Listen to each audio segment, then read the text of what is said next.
साहब ये कौन है जो आपके साथ आए हैं? ये क्या बोल रही है मनीषा तुम?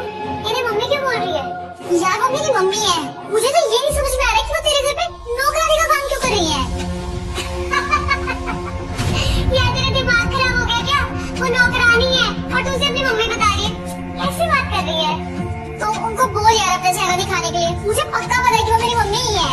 मनीषा कैसी बातें कर रही है, तू इतने बड़े परिवार से है तो तेरी मम्मी यहाँ क्यों काम करेगी?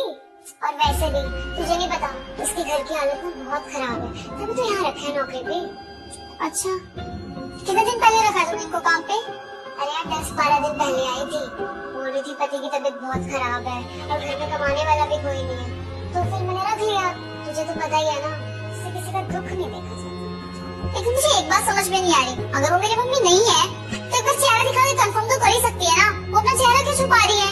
मनीषा तो समझ कि किसी से बात नहीं करती, बहुत इंट्रोवर्ट है, चुपचाप रहती है और क्या तो नौकरानी के मुंह लगती है। चला बैठ, थोड़ा टाइम रहेगी तो पता चल जाएगा कि तेरी मम्मी नहीं है। आजा।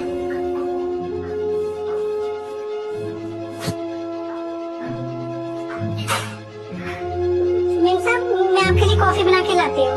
हाँ। और बता घर पे सब ठीक चल रहे? हाँ हाँ सब बढ़िया।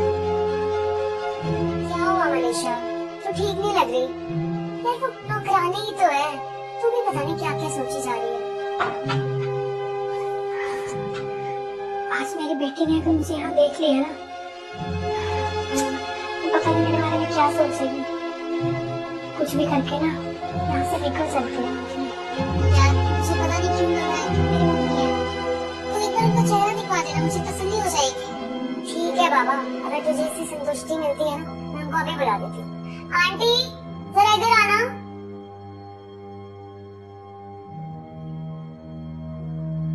ले आ गई आंटी। आंटी एक बार अपना चेहरा दिखाना। नहीं मेम साहब क्या जरूरत है? मेम साहब ये क्या कर रही हैं आप? छोड़िए। मुझे पता था ये आप ही। What? मनीषा ये सच में तुम्हारी मम्मी है? हाँ ऐसी भी मम्मी है। मम्मी एक बच्चा ना अपनी माँ को पहचानने में कभी गलती नहीं कर सकता। मैं आते ही पहचान गई थी कि ये आप ही हो, लेकिन मुझे एक बात समझ में नहीं आ रही कि आप ऐसे यहाँ पे काम क्यों कर रहे हो? तो क्या करती बेटा मैं? तेरे पापा की तबीयत बहुत ज्यादा खराब हो गई थी, सारे पैसे उनके इलाज पे खर्च हो गए। जब कुछ नहीं बचा तो मैंने काम करने की सोची। बेटा तो है नहीं जो हमारा ध्यान रखेगा या हमारा खर्चा उठाएगा। बाकी तुझे तो पता है तेरी शादी पे सारे पैसे खर्च कर दिए हमने, अब तो हमारे पास कुछ नहीं बचा है। तो आपको मेरे को बताना चाहिए था ना। तुझे क्या बताती बेटा, मैंने सोचा तू अपनी शादीशुदा जिंदगी में खुश है, अब तुझे बोल के मैं क्या परेशान करती। बेटा होता तो वो खर्चा उठाता, अब बेटी तो वैसे भी पराया धन होती है, उससे क्या उम्मीद रखनी। मम्मी आप ऐसी बातें क्यों कर रहे हो? अगर आपका बेटा नहीं है तो क्या हुआ, बेटी तो है ना। और आप ऐसा क्यों सोचते हो कि अगर आपका बेटा नहीं है तो बुढ़ापे में आपकी कोई सेवा नहीं करेगा? मैं करूंगी।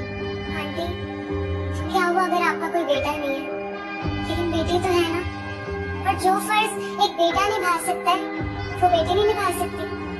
बिल्कुल निभा सकती है।